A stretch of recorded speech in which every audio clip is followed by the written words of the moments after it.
C'est pourquoi le mystère que Dieu a voulu faire connaître aux païens, c'est Christ en vous, l'espérance de la gloire. Il s'agit d'une habitation intérieure.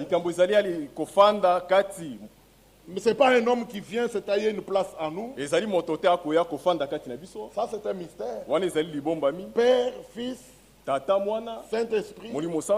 Sous forme du Saint-Esprit, il vient habiter en nous. Nous devenons nous-mêmes le temple de Dieu. Toi, individuellement. Et ensemble, nous formons la maison de Dieu. Amen. Ainsi, il s'agit d'une vie. Quand la vie est là, pas d'effort. Je suis vivant. Et je bouge. Si je suis mort, je suis inerte. Couché, on me déplace. Mais parce que la vie est encore dans ces membres, je vis. Alors si la vie est en vous, elle sera manifestée. Quelle est la preuve de votre foi? C'est l'obéissance à la parole. Vous n'obéissez pas et vous dites la vie est à moi. Vous marchez dans vos propres voies et vous dites le Seigneur me conduit. Non. Paul dit j'ai été crucifié avec Christ. Si je vis maintenant, ce n'est plus moi qui vis. Pouvez-vous dire amen à ça? Ça c'est pas dans le futur. Ce n'est plus moi qui vis. Frère, à l'instant même où tu crois en Christ. Le jour de Pentecôte, ils n'ont pas eu besoin de 2 prédications. À l'instant même où tu crois en Christ, un miracle prend place. Les directions changent. Tu retournes réellement au Seigneur. C'est ça la conversion. Et tu diras comme Jacob, j'ai été dans sa présence et mon âme a été bénie. Toi-même tu diras, je sais en qui j'ai cru. Ainsi, une expérience n'est pas une explication. Une expérience, c'est une expérience. Alors, il s'agit aujourd'hui que chacun l'expérimente. Que son nom soit loué. De nous avoir aussi envoyé notre frère David. Beaucoup d'années. Depuis 2004. Ça fait 3 ans, c'était pratiquement au mois de juillet. 3 ans. Et Dieu nous l'a ramené. Nous sommes vraiment dans la joie de le recevoir au milieu de nous. Nous lui souhaitons la bienvenue. Mais déjà, nous voulons écouter la parole. On ne perd pas le temps. Nous allons l'inviter. Et nous chantons d'abord à la page 16. Mon cœur voudrait t'aimer. Aimer le Seigneur.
salue tous dans le nom du Seigneur Jésus.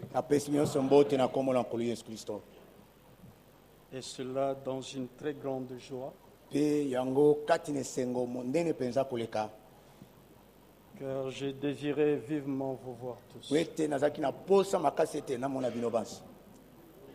Mais vous savez, d'un côté ou d'autre, il y a toujours des difficultés de se séparer. Chaque fois, je pouvais dire je viens. Et de l'autre côté, Dieu ne part pas encore.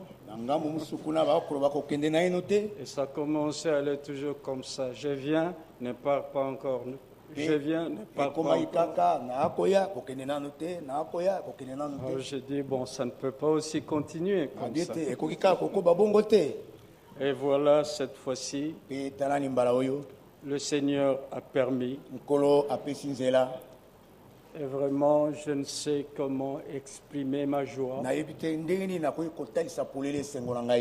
Et je sais que même au loin, vous avez prié pour moi. Et ce n'est pas facile quand il faut être presque seul à prêcher. Pendant longtemps, alors qu'est-ce que nous pouvons dire? Par nous-mêmes, cela n'est pas possible. C'est grâce au secours de Dieu. C'est difficile que l'on puisse comprendre cela humainement. Là, ce n'est pas possible. Mais ce qui est impossible aux hommes est possible à Dieu. Que Dieu soit loué pour toutes choses. Je manque de mots. Mais Dieu, dans sa parole, n'en manque pas. Et d'une manière ou d'une autre, il va nous accorder ce qu'il nous faut. Mais pour votre information, toute cette nuit, je n'ai pas fermé l'œil. Et voilà qu'après un vol comme celui-là, alors il faut encore parler. Mais je sais que Dieu va nous secourir tous. Oui, il faut la vie. Dans la plante, il faut la vie. Dans des animaux, il y a la vie. Des animaux. Et quand ils bougent, vous sentez qu'il y a la vie. Et il y a eu sur cette terre des hommes qui avaient bougé et ils ont fait bouger aussi le monde à leur manière. Par de grandes batailles. Des gens comme Napoléon. Dans le domaine de la musique, il y avait Beethoven, Mozart et tout cela. Ils avaient véritablement vécu sur cette terre. Mais il y a eu aussi un qui avait véritablement vécu sur cette terre et qui pouvait dire « Je vis par le Père ». L'histoire nous raconte cela. Comme ceux qui n'avaient pas vu Napoléon ou d'autres grands hommes de cette terre croient qu'ils avaient vécu. Et c'est là parce que ceux qui ont raconté l'histoire l'ont fait. Mais il y a aussi d'autres historiens. Ils ont raconté l'histoire d'un homme qu'ils disent avoir vécu, était né à Bethléem. Il avait vécu. Il est mort à la croix. Enseveli. Le troisième jour, ressuscité d'entre les morts. Mais on arrive là, il y a déjà des discussions. Non, il n'était pas ressuscité des morts. Non. Même à la croix. Et il s'arrête là. Mais la meilleure information sur cette terre n'est pas donnée par des historiens, pas même les philosophes ou qui que ce soit, mais il y a un seul livre sur cette terre qui nous informe véritablement. Et celui qui est informé par ce livre qui est le livre de la vérité est mieux informé que quiconque.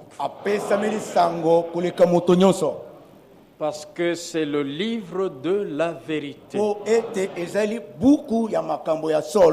La vérité qui était passée, ce livre en rend témoignage. La vérité qui est en train de se passer, la Bible en rend témoignage. La vérité sur ce qui va arriver ou qui viendra, déjà annoncé. Donc les historiens ont raconté à leur manière ce qu'ils savaient d'un certain Jésus de Nazareth. Mais le livre de la vérité, même avant sa naissance, avait déjà annoncé dans quel lieu il naîtrait, ce qui se passerait dans sa vie, comment il devait mourir, enseveli, ressuscité d'entre les morts, mais ne s'arrête pas là. Mais comment aussi il reviendra? Pour nous, l'Église de Jésus-Christ, il y a 3 venues. La première venue de Jésus-Christ avait été annoncée à l'avance. Tous les prophètes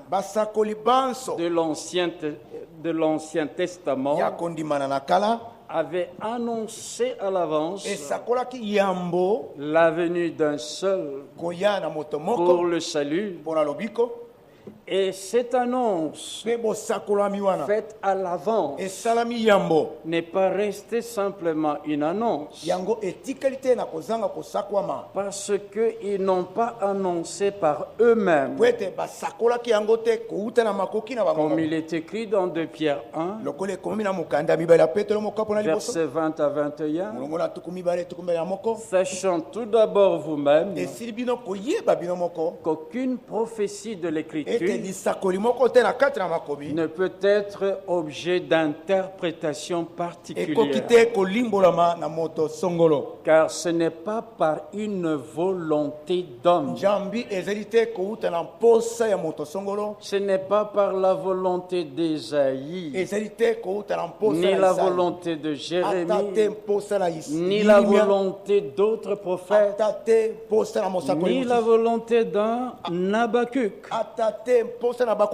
Mais Habakkuk 2 nous dit, le Seigneur m'adressa la parole et me dit, écrit la prophétie. Comment lisakoli? Donc ce n'est pas la volonté d'Habakkuk, mais c'est la volonté du Seigneur qui lui a dit d'écrire la prophétie. Ce n'est pas par une volonté d'homme qu'il fut Jean dans l'île de Patmos, mais dans la vision, il lui était dit, ce que tu vois, écris-le dans ta vie. Donc ce n'est pas par sa volonté, ce n'est pas par la volonté d'un homme qu'une prophétie a jamais été apportée, mais c'est poussé par le Saint-Esprit que des hommes ont parlé de la part de Dieu. Et ils ont annoncé la première venue de Christ et d'autres hommes sur cette terre ont vu de leurs yeux Jésus-Christ être sur cette terre. De même aussi, son retour a été annoncé d'avance. Jusqu'à ce jour, nous ne le voyons pas encore, mais nous l'aimons, nous croyons en lui, sans le voir encore, mais dans l'espérance que nous le verrons. Et Romains 8 au verset 23-24. Car c'est en espérance que nous sommes sauvés. Ce que l'on voit, peut-on l'espérer encore? Mais si nous croyons, non, si nous espérons ce que nous ne voyons pas encore, qu'est-ce que nous avons à faire? Nous l'attendons avec persévérance. Comme pour la première venue, nous avons entendu il y avait presque 800 ans. Mais si on va même plus loin, Genèse 3, ce n'est pas 800 ans, c'est plus encore. Mais il y a eu un moment, ce qui était annoncé d'avant était arrivé. Annoncé par qui? Par des hommes que Dieu lui-même avait choisis. Parce que ils ne se sont pas choisis eux-mêmes, comme ils n'avaient pas dit par eux-mêmes d'écrire. Noé était là quand il y avait le déluge, jusqu'à la fin du déluge. Ses enfants étaient là, mais Dieu n'avait pris ni Noé ni aucun de ses fils pour écrire sur le déluge. Dieu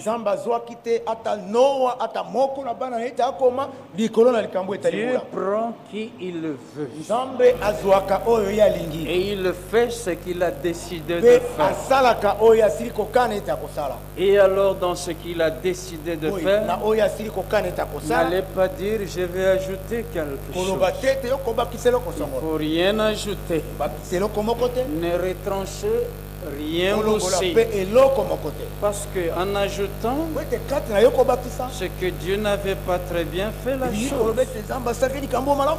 Mais quand il avait créé les cieux et la terre, et au moment de créer l'homme, il termine à la fin de Genèse 1. Il a regardé de ses yeux. Et personne ne voit comme celui qui a créé l'œil. Celui qui a créé l'œil voit aussi. Celui qui a créé la bouche parle aussi. Mais personne ne peut voir comme Dieu voit, ne peut parler comme Dieu parle.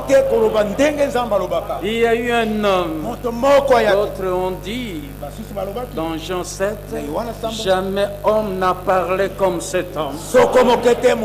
Mais qui était cet homme? Ce Dieu qu'on ne voit pas, manifesté en chair qu'on pouvait voir.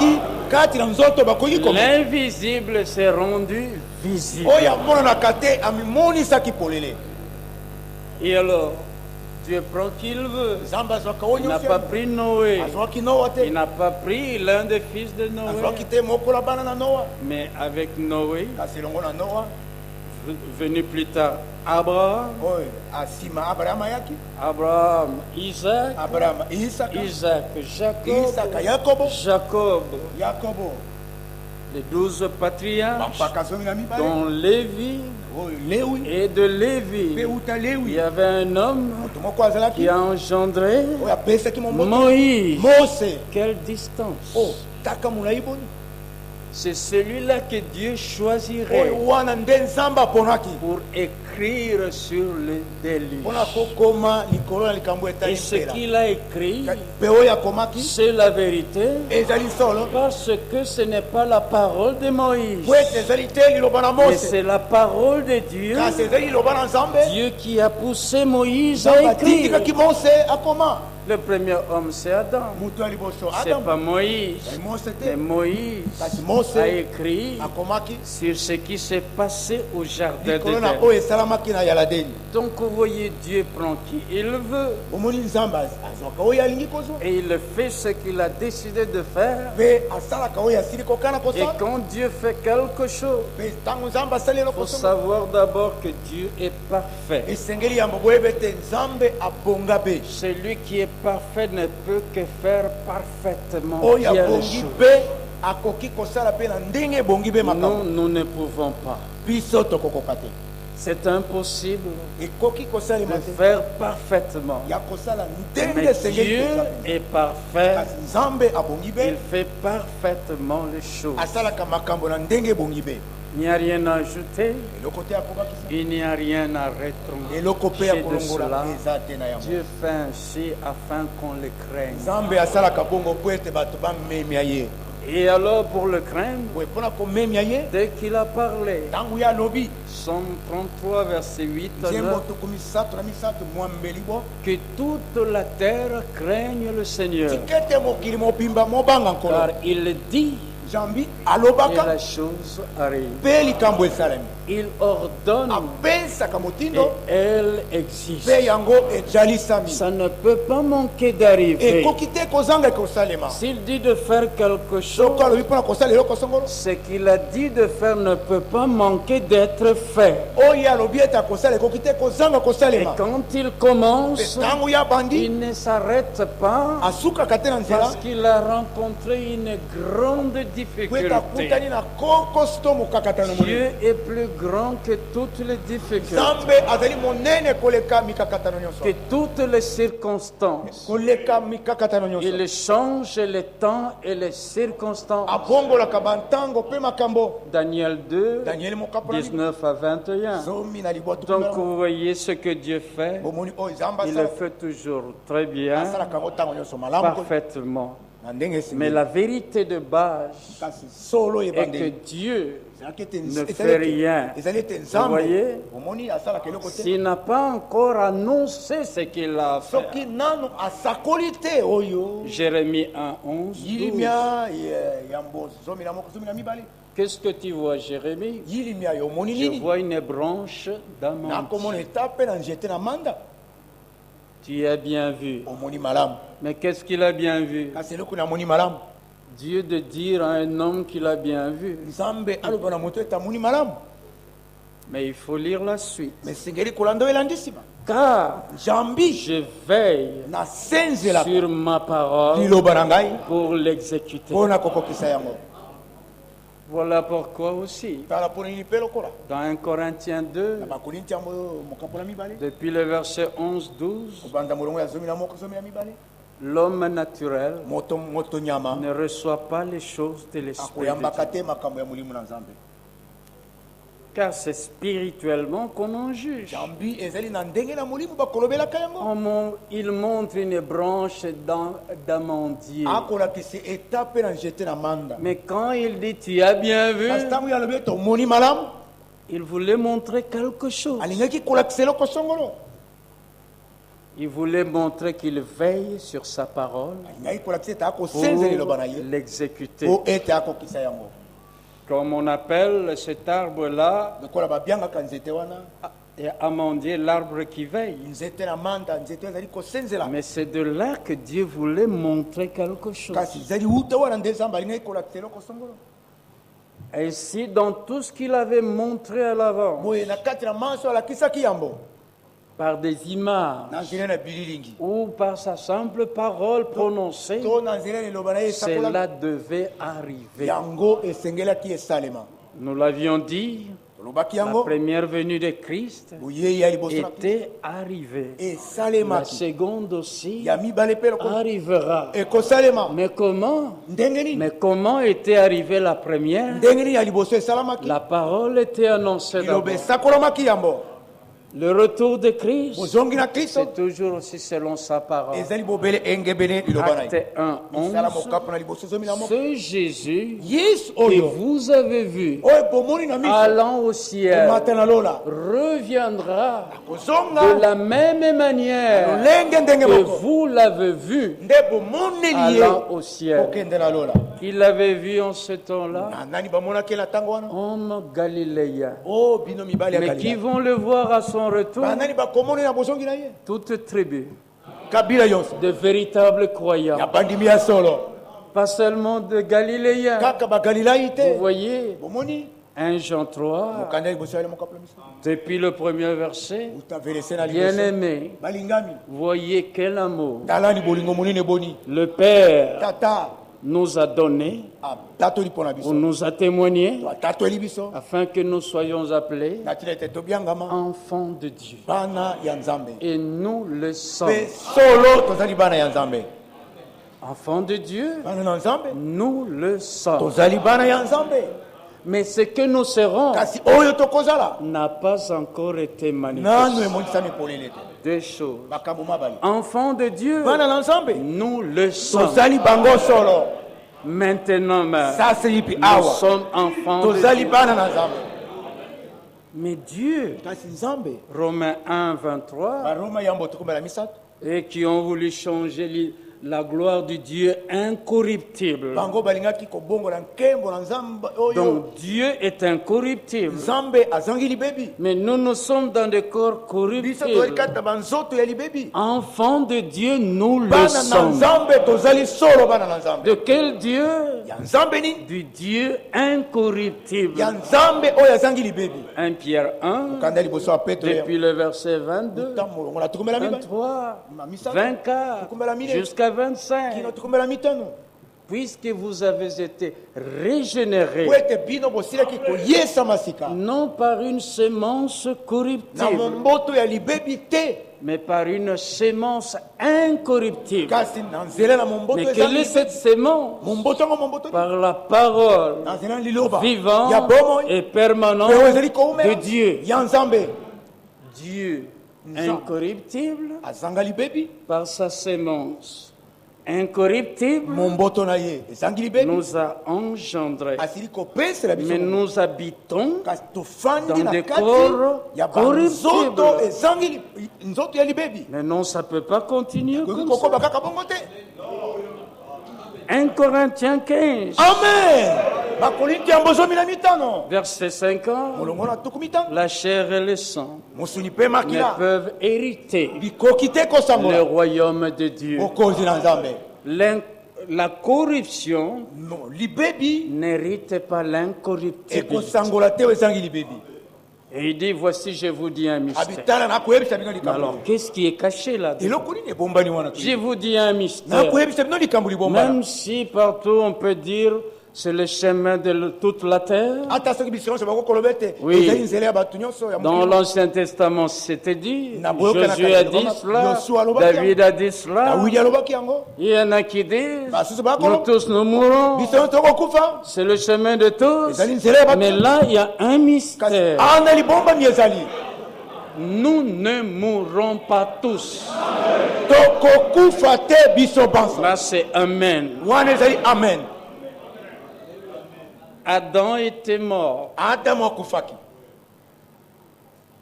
Genèse 5.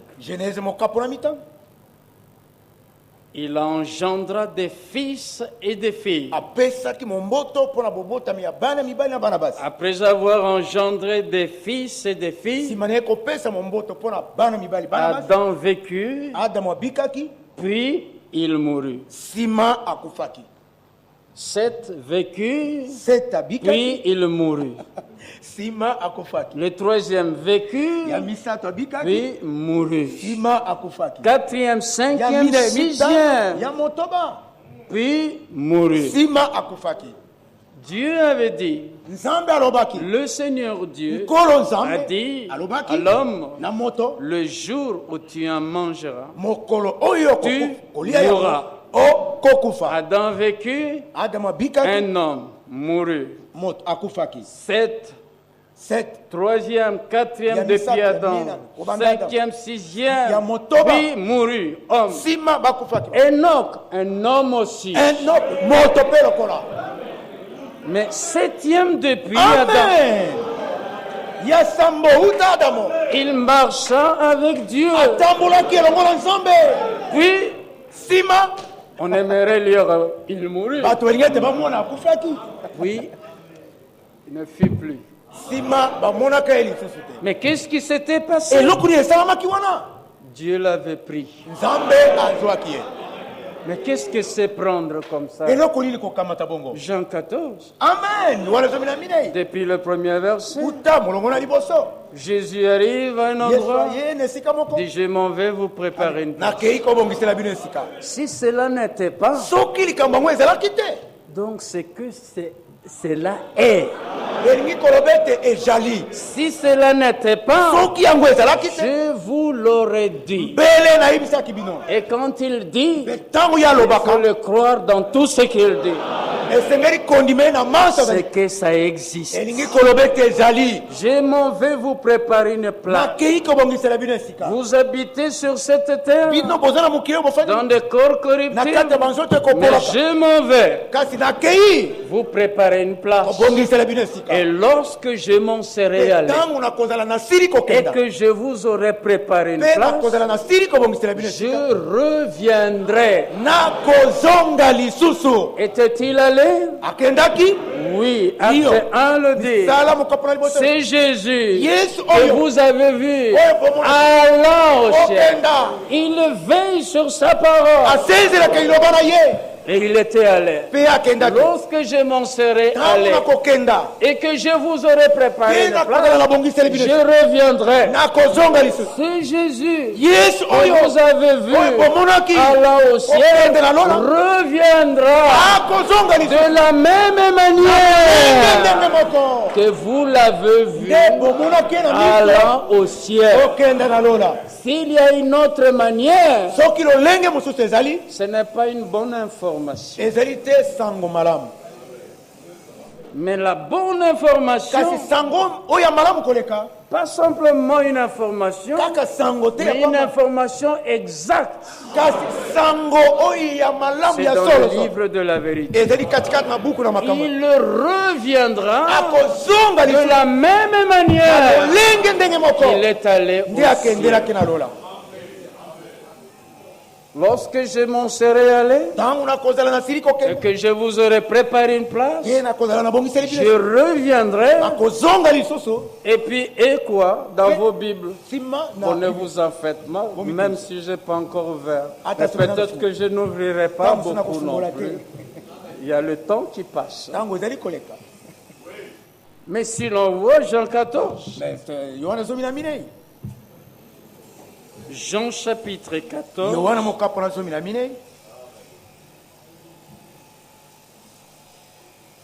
Verset 3.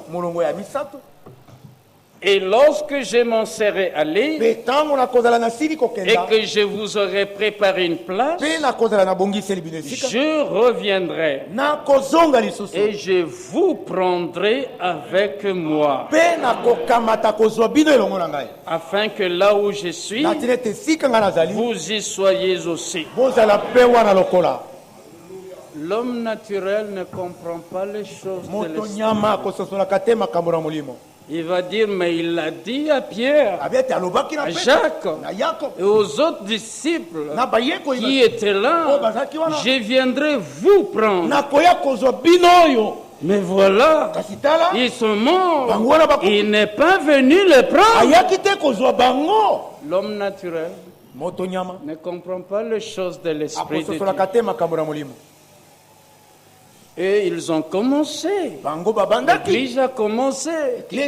Les jours de la Pentecôte. Premier âge. Deuxième. Ils ont vécu. Et puis sont partis. Troisième âge. Quatrième. Cinquième. Sixième. Ils ont vécu. Puis ils moururent. Nous sommes aussi des croyants. Comme eux. Mais au 7e âge, nous ne mourrons pas tous.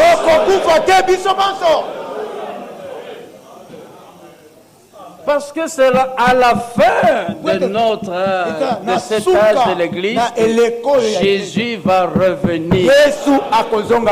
Et pour faire quoi? Mais qu'est-ce que Dieu a fait de Enoch? Enoch a vécu. Puis, Dieu le prie.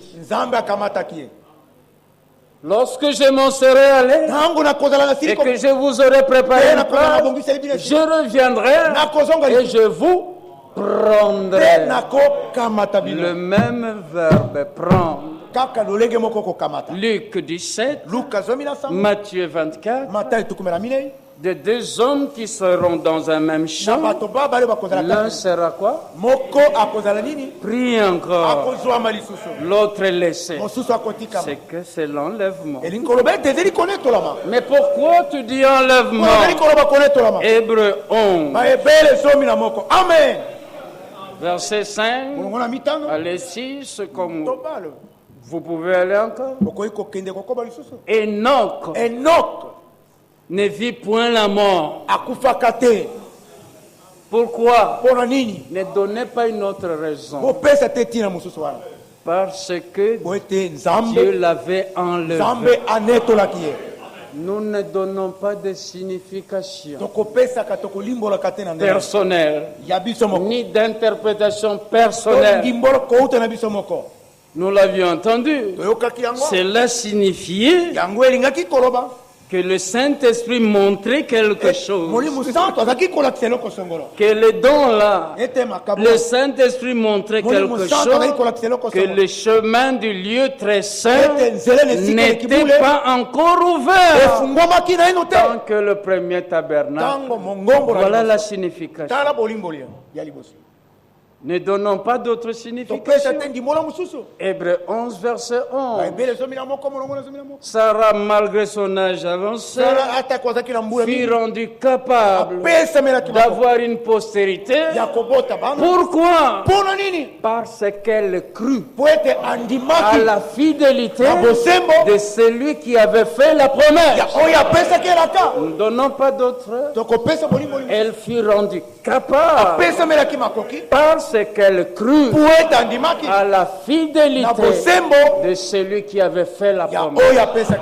Qui avait fait la promesse? Hébreux 11, 23. Retenons fermement notre assurance et tout, car celui qui a fait la promesse, Dieu a fait la promesse, est fidèle. Donc là aussi, Enoch ne passa pas par la mort, ne vit pas la mort, Parce que Dieu l'avait enlevé.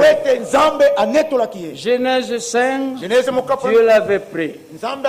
Hébreux 11, Dieu l'avait enlevé. Ça nous suffit. Nous ne sommes pas des philosophes.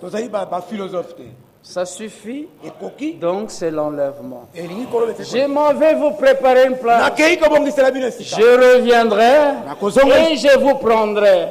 Qu'est-ce que ça signifie? C'est l'enlèvement. De deux hommes dans un même champ. L'un sera pris, l'autre laissé. De deux femmes qui moudront à la meule. L'une sera prise, l'autre laissée. De deux personnes. Là, c'est pas dit homme, c'est pas dit femme. Le Seigneur a dit personne, laissez ça comme ça, personne. De deux personnes dans un même lit, l'une sera prise, l'autre laissée. Nous ne mourrons pas tous. Enoch, une image, le septième depuis Adam. Il n'a pas vu la mort. Un mystère. Paul dit, nous ne mourrons pas tous. Mais tous, nous serons changés. En un instant. Si c'est dit en un instant, ne mettez pas processus. En plusieurs étapes.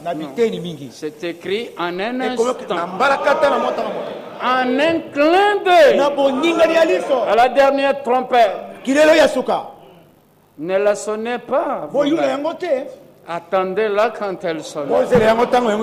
La trompette sonnera. Et les morts ressusciteront incorruptibles. Et nous. Mais pourquoi les morts et nous? C'est qu'il y a des morts ressuscitent, mais il y a les vivants qui ne verront pas la mort, qui seront changés. Voilà le mystère.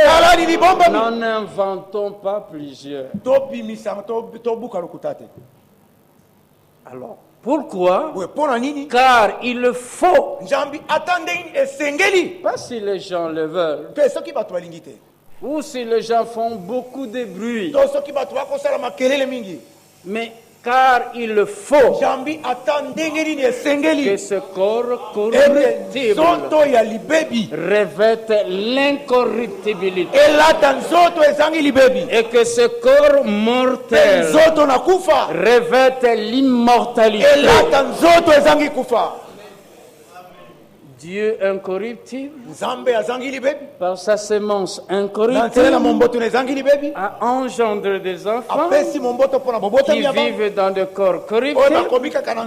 Il y en a qui meurent comme tous les hommes, mais nous ne mourrons pas tous. Un mystère. Il faut que ça continue. Dieu corruptible, sémence corruptible, enfant aussi, dans corps incorruptible. Lorsque ce corps corruptible aura revêtu l'incorruptibilité, que ce corps mortel aura revêtu l'immortalité, alors s'accomplira cette parole qui est écrite: ô mort, ô séjour des morts. La mort a été englouti dans la vie. Donc maintenant, bien-aimés, nous sommes enfants de Dieu. C'est par un acte d'amour. Nous sommes devenus enfants de Dieu. Mais nous qui sommes devenus maintenant enfants de Dieu, ce que nous serons, ça c'est dans le futur, n'a pas encore été manifesté. Frères et sœurs, aucun ne peut dire qu'il est déjà arrivé. Nous ne sommes pas encore ce que nous devons être. Mais une chose est sûre, Nous ne sommes plus ce que nous étions. Et par la grâce de Dieu, nous sommes maintenant ce que nous sommes, c'est-à-dire enfants de Dieu. Mais ce que nous serons n'a pas encore été manifeste. Mais lorsque lui paraîtra, nous le verrons tel qu'il est. Nous l'avions entendu, nous parlons d'un seul. Nous le verrons tel qu'il est et nous serons semblables à lui.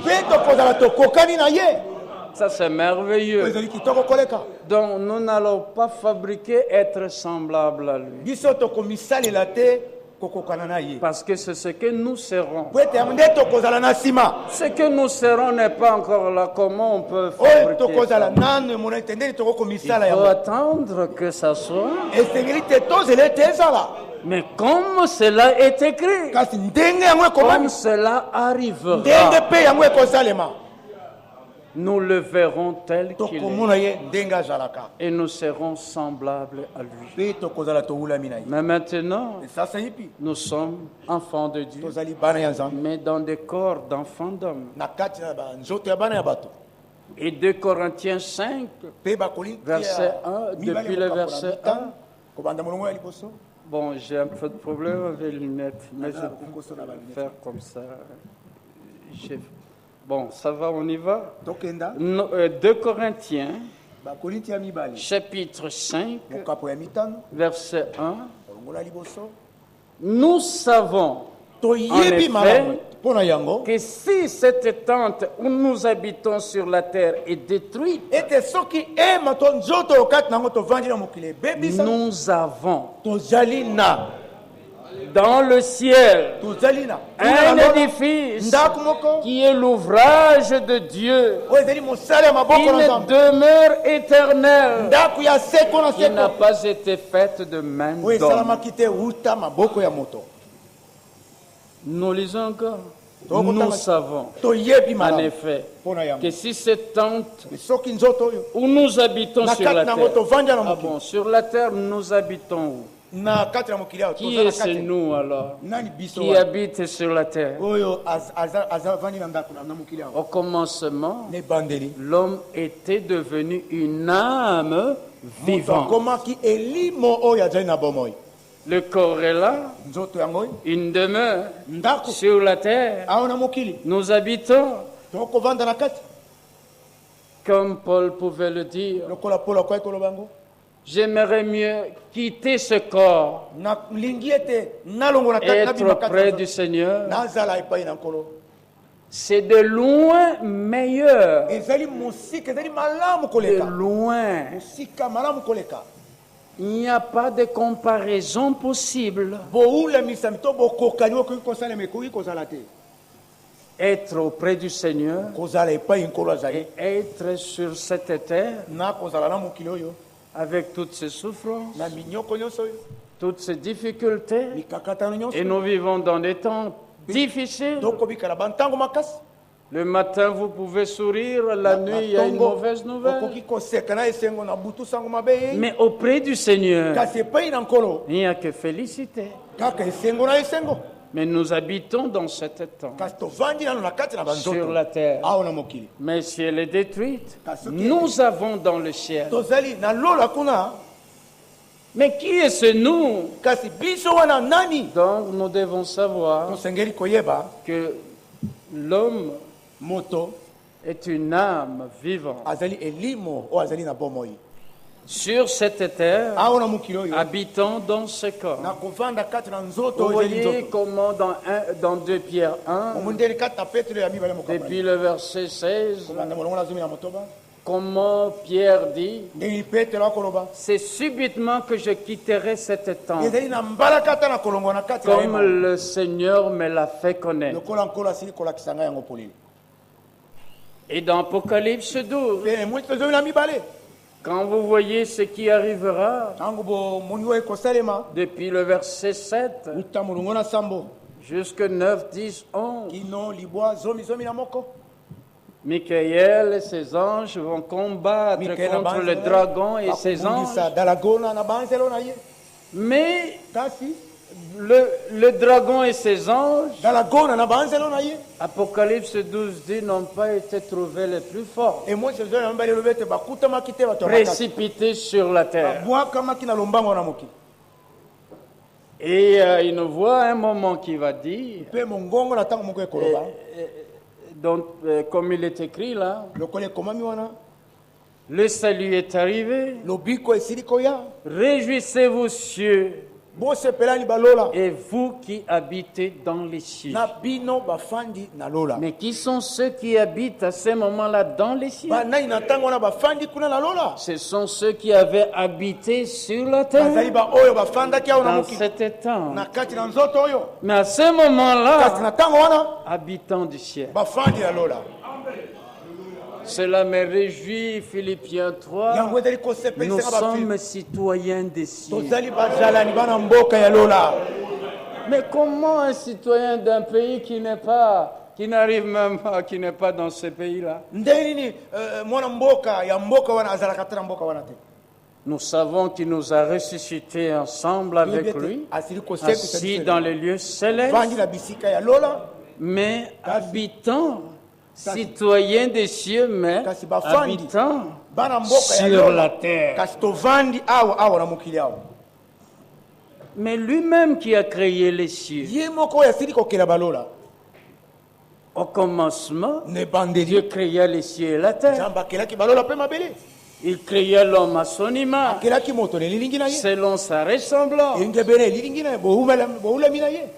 Genèse 1. Dieu est esprit. Jean 4, 24. Dieu est esprit. Il était dans son corps spirituel. Il créa l'homme à son image, dans un corps spirituel. Genèse 2, 7. Le Seigneur Dieu forma l'homme de la poussière de la terre. Souffla, comme on lit, et l'homme est devenu une âme vivante, habitant sur cette terre dans des corps corruptibles, corps de chair. C'est lorsqu'il habite dans ce corps de chair, il habitait dans ce corps de chair, est venue la chute. Alors Dieu qui est esprit, au commencement, était la parole. Je vais entendre maintenant Lingala. La parole était auprès de Dieu. Ah, c'est merveilleux. C'est là. Dieu était là. Dans son corps spirituel. Jean 1, 14. Et la parole devint chair. Fait chair, devint chair et a habité parmi les hommes. Les hommes habitant dans des tentes, quoi, la parole qui était Dieu devint chair, habita parmi les hommes. Mais Dieu est esprit. Mais comment il habite parmi les hommes? Lui aussi il est venu dans un corps. Alléluia. Amen. Pour habiter parmi les hommes. Alors il ne faut pas contredire ça. 1 Timothée 3, et sans contredire le mystère de la piété. Dieu est esprit. Dieu a été manifesté en chair. Il est venu habiter. Isaïe 35. Depuis le verset 4. Dites à ceux qui ont le cœur troublé, ne craignez point. Voici votre Dieu. Votre Dieu. Notre Dieu. Somme 115, verset 3. Pourquoi les nations diraient-elles, où est leur Dieu? Où est votre Dieu? Notre Dieu est au ciel. Mais ce n'est pas par la volonté des hommes. Voici votre Dieu. Il viendra lui-même. Mais c'est à qui cela est-il dit? Aux hommes. Mais Dieu est au ciel. Mais où sont les hommes? Sur la terre. Alors écoutez les hommes. Voici votre Dieu. Il est au ciel. Il viendra lui-même. Mais j'aurais entendu qu'il doit envoyer quelqu'un. Il viendra lui-même. Ça signifie il viendra lui-même et vous sauvera. Et quand Dieu est venu lui-même habiter sur la terre pour sauver, il y a eu un enfant qui est né à Bethléem. Selon ce qui était annoncé, on l'appellera Emmanuel. Emmanuel signifie Dieu. Oh non, ça signifie le Fils de Dieu. Emmanuel ne signifie pas ça. Emmanuel signifie Dieu avec nous. C'est qu'il est venu lui-même, habiter parmi les hommes. Emmanuel, Dieu avec nous. Il est venu lui-même pour nous sauver. 2 Corinthiens 5, 19. Où était-il? Car Dieu, qui est esprit, là, a été en Christ. Quel Christ? Mais Christ qui a souffert selon la chair. Dieu était en Christ, réconciliant le monde avec eux. Ce n'est pas eux qui devaient venir. Il devait venir lui-même pour réconcilier le monde avec lui-même, en imputant point aux hommes leurs offenses. Il a mis en nous la parole de la rédemption. Il est venu, il nous a sauvés. Quel merveilleux salut. Et alors il dit, je m'en vais vous préparer une place. Je reviendrai. Alors 1 Corinthiens 15, et comme nous avons porté l'image du terrestre, nous porterons aussi l'image du terrestre, l'image du céleste. Mais qui est le céleste? Le Seigneur de gloire. Nous porterons l'image du céleste. Mais sur la terre, dans ce corps, dans des temps dans lesquels nous habitons, les citoyens des cieux. Mais il y en a qui ne pensent qu'aux choses de la terre. Je connais une histoire, je vais terminer. Oui, excusez-moi, je n'ai pas eu le temps de voir. Comprenez, mon frère, c'est difficile. Mais il y a quelque part, j'avais entendu. Il semble une sœur qui avait labouré, après s'aimer les arachides et attend. Et elle a attendu. Et alors, quelqu'un vient de lui dire, moi, notre frère, bon, nous ne savons pas quand est-ce que le Seigneur revient.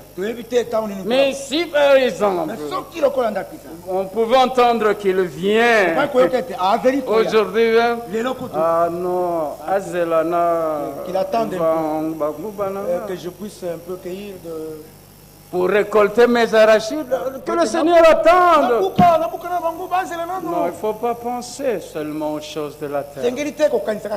Nous sommes citoyens des cieux. Nous nous attendons aussi comme sauveur le Seigneur Jésus-Christ qui transformera le corps de notre humiliation pour le rendre semblable à son corps de gloire.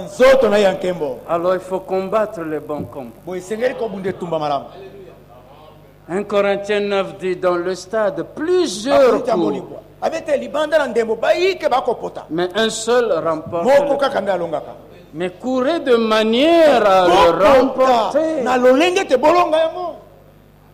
Jérémie 12, 5 nous dit ceci. Si tu combats... Jérémie chapitre 12, verset 5. Si tu cours avec des piétons et qu'ils te fatiguent, comment pourras-tu lutter avec des chevaux? Comment pourras-tu lutter avec des chevaux? Et si tu ne te crois en sûreté que dans une contrée paisible, que feras-tu sur les rives orgueilleuses du Jourdain? 1 Corinthiens 9, au chapitre 9, verset 25. Tous ceux qui combattent s'imposent tout. Oh, qu'est-ce que je dis? 24. Ne savez-vous pas que ceux qui courent dans le stade courent tous, mais qu'un seul remporte le prix? Courez de manière à le remporter.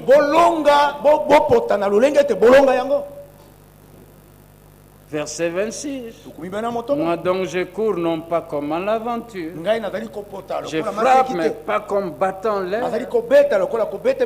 Et alors il arrive dans 2 Timothée 4. L'apôtre Paul dit ceci. 2 Timothée chapitre 4. Verset 7. J'ai combattu le bon combat. J'ai achevé la course. J'ai gardé la foi. Désormais, la couronne de justice m'est réservée. Écoutez, le Seigneur, le juste juge, me la donnera dans ce jour-là. Et non seulement à moi, mais encore à tous ceux qui auront aimé son avènement. Quand il y a des courses, il y a le match de football. Comme il y a quelque temps, à Luanda, il y avait Afro-Basket. Et alors on pouvait voir là-bas le président dos Santos. Il arrive, donc, bon, ça commence par José. Mais il a commencé par ceux qui étaient troisième. Médaille. Il va deuxième. Médaille. Ceux qui ont remporté médaille. Mais le prix de la fin de tous ces matchs, un trophée, une coupe, c'est lui qui a pris ça, qui a remis au capitaine de ceux qui avaient remporté. C'est leur victoire à tous. Mais ici, Paul, ce n'est pas un président de ce monde. Ce n'est pas un roi de ce monde. Ce n'est pas un empereur de ce monde. Mais il dit, j'ai achevé la course, j'ai gardé la foi, mais désormais, la couronne de justice m'est réservée. Ce n'est pas un président de ce monde. Comme ceux qui courent dans les stades reçoivent le prix de leurs mains. Mais le Seigneur, le juste Dieu, lui-même va me la donner en ce jour. Oh, mais ça c'est merveilleux. Oh, mais ici, nous pouvons même nous arrêter puis commencer à louer le Seigneur. Alléluia. C'est merveilleux de savoir que la parole de Dieu est la vérité. Tôt ou tard, elle doit être confirmée comme étant la vérité. Parce que ce n'est pas par une volonté d'homme, mais c'est poussé par le Saint-Esprit que des hommes ont parlé de la part de Dieu. Comme c'est de la part de Dieu qui ne ment point, c'est que ces hommes-là ont dit doit arriver à l'accomplissement. Ce qui était dit sur la première venue de Christ était arrivé à l'accomplissement. Les gens ont vu l'accomplissement. Ce qui est dit dans la parole de Dieu sur le retour de Christ, nous en verrons aussi l'accomplissement. La première venue de Christ, réalité, d'autres vies cela. Le retour de Christ, ça sera aussi une réalité. Le repas de noces, pas sur la terre, dans le ciel, réalité. Mais avant cette réalité, nous ne mourrons pas tous. Le changement de nos corps, réalité, citoyen des cieux. Oui, je vous dis, citoyens de cieux, voyez-le, c'est réalité. Réjouissez-vous, vous qui êtes dans les cieux. Mais déjà sur la terre, les citoyens des cieux se réjouissent. Les déménagements, même si le bailleur vous crée des problèmes, même moment viendra, citoyen des cieux, plus à louer ici sur la terre, mais à aller dans les cieux. Déménagement alors pour tous. Et les bailleurs croyants. Et les bailleurs et les locataires croyants, ceux qui attendent le retour de Christ, ce jour-là, nous tous déménagement. Ce n'est pas un déménagement d'une place sur la terre vers une autre place sur la terre, changeant tout le temps des adresses sur la terre. Mais là, une fois pour toutes, déménagement pour aller à la fête. Il y a cette fête-là. On n'y va pas par voiture. Il y a des pneus qui crevent. Mais sur les nuées, à la rencontre du Seigneur ou dans les airs, oh, c'est qu'il ne viendra pas sur la terre. Oh, mais comment il peut rester dans les airs? Mais où étais-tu quand la terre avec cette masse a été suspendue par celui qui a créé les cieux et la terre? Et je vous le dis aussi dans Isaïe 65 verset 17, le même qui a créé les cieux et la terre, il a décidé, il dit, je vais créer de nouveaux cieux et une nouvelle terre où la justice habitera. En disant nouveaux cieux, il a déclaré les premiers cieux anciens.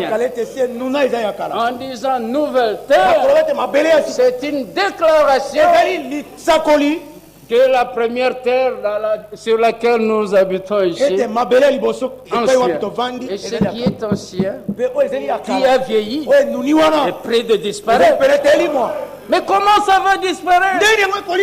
Apocalypse 21. Amen. J'ai vu un nouveau ciel, une nouvelle terre. Il a regardé la mer. La mer n'était plus. Dites-moi où ira alors la mer. Mais moi je pose la question, où était la mer avant d'être là? Si vous me répondez d'abord, alors là je verrai. Je ne dis pas que je répondrai. Je n'ai pas de réponse. Mais je verrai qu'est-ce que je pourrais dire. Mais commencez d'abord. La terre. Le fleuve seulement, quand vous regardez cet immense, si vous voyez ça à l'embouchure, avec océan, c'est formidable. Mais il y a combien de kilos? Ce ne sont pas des kilos. Non, ce ne sont pas des litres. Pas même kilolitres. Je ne sais pas s'il y a une mesure. Mais alors, ça va aller où?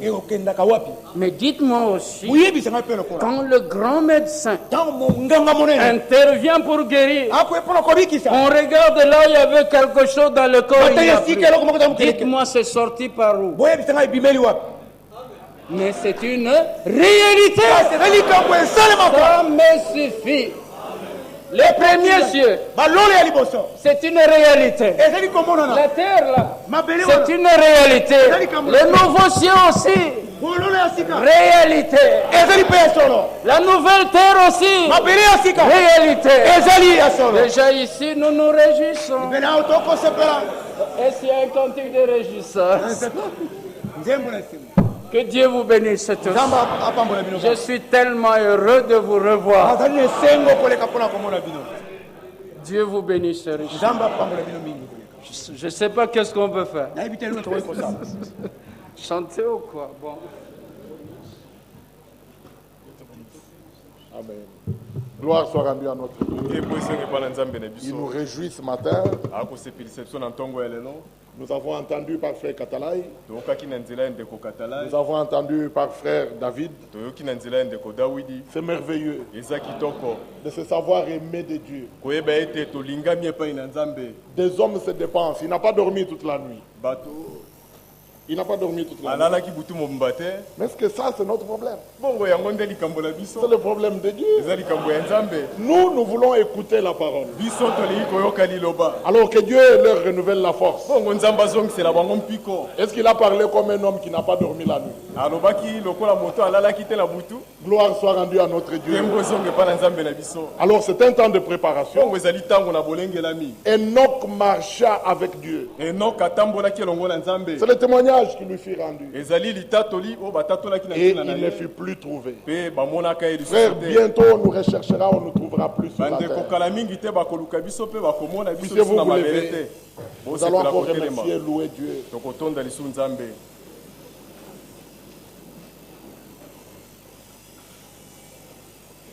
Nous chantons La victoire est dans le sang.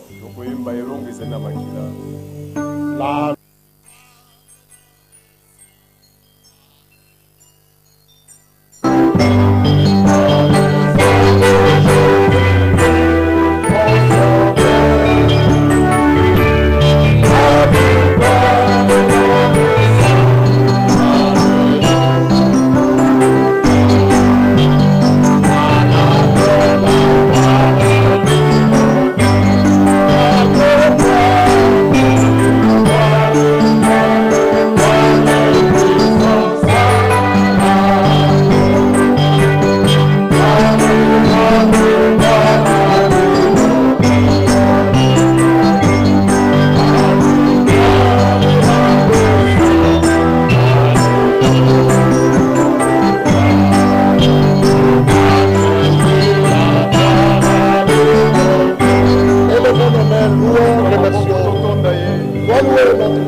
Que te dirais-je? Je ne suis pas digne. Mais tu es digne d'être loué à l'agneau, à celui qui m'a aimé, qui m'a délivré par son sang. C'est lui qui a été immolé. Et qui a... Alléluia. Alléluia. Alléluia. Alléluia. Alléluia. Nous chantons un couplet, un ou deux couplets de ce cantique à la page 36. À la page 36. C'est mon joyeux service d'offrir à Jésus-Christ en vivant sacrifice mon corps et mon esprit. D'accepter son joug parce qu'il veut marcher avec chacun de nous dans toutes ses voies. Il a ouvert lui-même la carrière et lui-même nous a entraînés dans cette course. Il a dit, seul sans moi vous ne pouvez rien faire. Jusqu'à quand continueras-tu à conduire ta propre vie? Disposer de toi-même, disposer de ce qui te concerne. Aujourd'hui, ce matin, il t'appelle encore. Consacre-lui ta vie. Reçois-le comme ton sauveur personnel. Mais aussi comme ton Seigneur, maître de ta vie. Bientôt, il vient prendre cette épouse. Qu'il aura lui-même lavé dans le bain de sa parole, lavé, purifié dans le sang, rempli de son esprit. Ainsi, nous allons encore prier. Nous penserons aussi à notre sœur bébé qui voyage avec ses enfants vers Orléans. Quel besoin as-tu? Quel est le désir de ton cœur? Unis comme un seul homme. La Bible dit, si 2 ou 3 s'accordent pour demander, élevons nos voix ensemble. Père Céleste, nous venons encore à toi. T'adorer, te remercier. Seigneur, tu nous as rachetés pour que nous t'appartenions. Des adorateurs qui t'adorent en esprit, t'offrir des serviteurs. Et nous te prions pour notre frère Katalai qui doit nous quitter après que tu l'aies utilisé au milieu de nous. Tu nous as bénis. Seigneur, bénis-le aussi. Et sois avec lui dans son voyage jusqu'à ce qu'il rentrera dans sa maison. Prends soin de sa famille.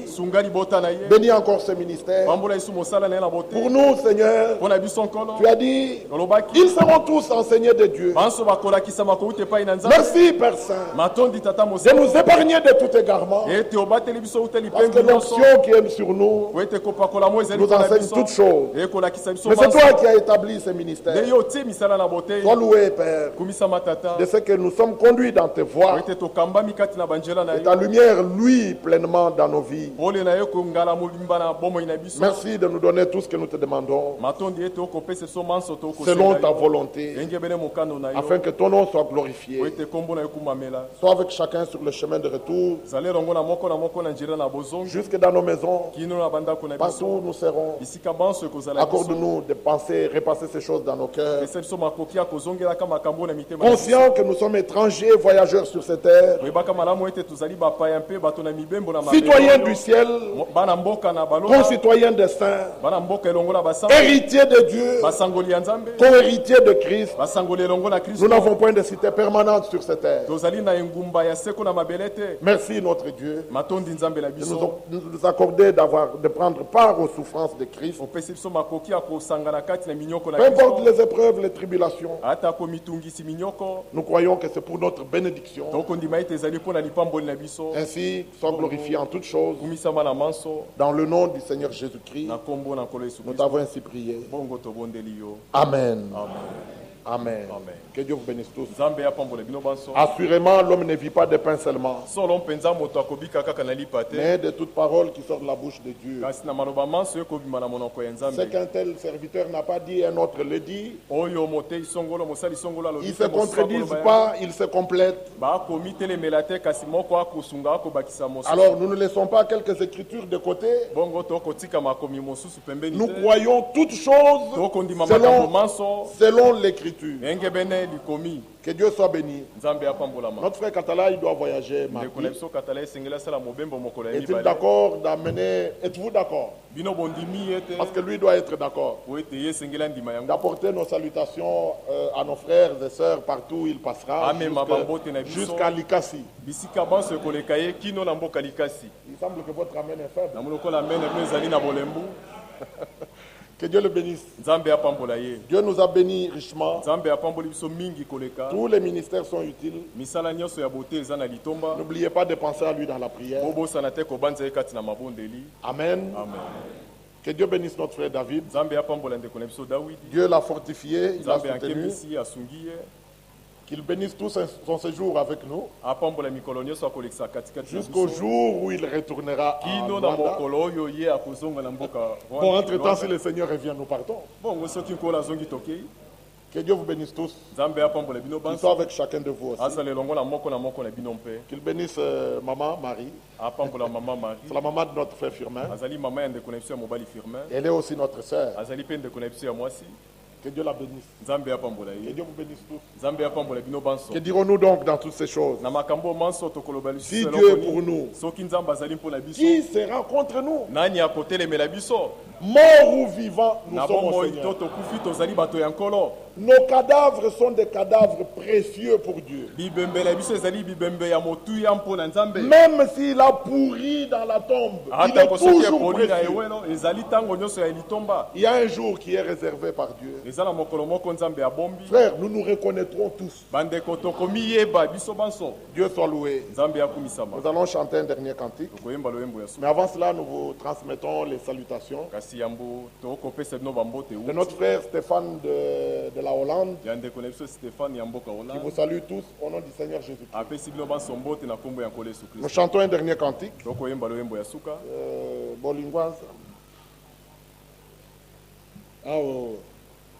De Luanda. Oui, tu avais transmis. Les frères et sœurs de Luanda. Et partout où frère David avait été, il nous salue tous au nom du Seigneur Jésus. C'est biblique les salutations. Alors nous les recevons avec joie. Ce sont des salutations des saints. Nous sommes reliés par le même esprit. Même si nous ne nous voyons pas, un jour vient. Nous nous verrons ensemble. Page Olingwanzambe, page 63. Page 63. Il n'y a pas cette page ici, on dit. Bolingwanzambe, Bolingwanzambe. Amen.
Vous savez beaucoup de nouveaux parmi nous qui n'ont pas connu frère David. Nous étions ici à Sainte. Frère David, frère Kaboué, frère Firmin, frère Georges et moi. Et frère David est allé à Luanda. Et puis, frère Kaboué et frère Firmin sont retournés à la maison. Et nous sommes restés avec Georges. Mais même si frère David est à Luanda, il est toujours d'ici. Alors il est revenu à la maison. Ce n'est pas qu'il n'est pas à la maison à Luanda. Que Dieu le bénisse richement. Je ne sais pas, on n'a pas encore parlé. Mais nous vous avions annoncé que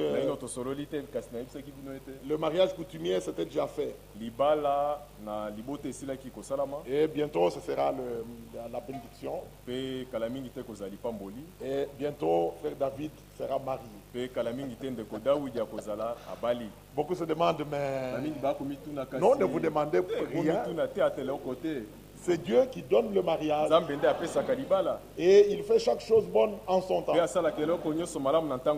Amen. Alors, s'il n'est pas encore revenu, ce qu'on peut faire, on le fait. Mais s'il revient, le champ d'arachide reste, nous partons. Que Dieu vous bénisse tous. Nous sommes donc arrivés à la fin. Allez dans la paix du Seigneur. Nous nous retrouvons mardi. Donc mardi déjà, frère David continue. Il aura eu le temps de dormir.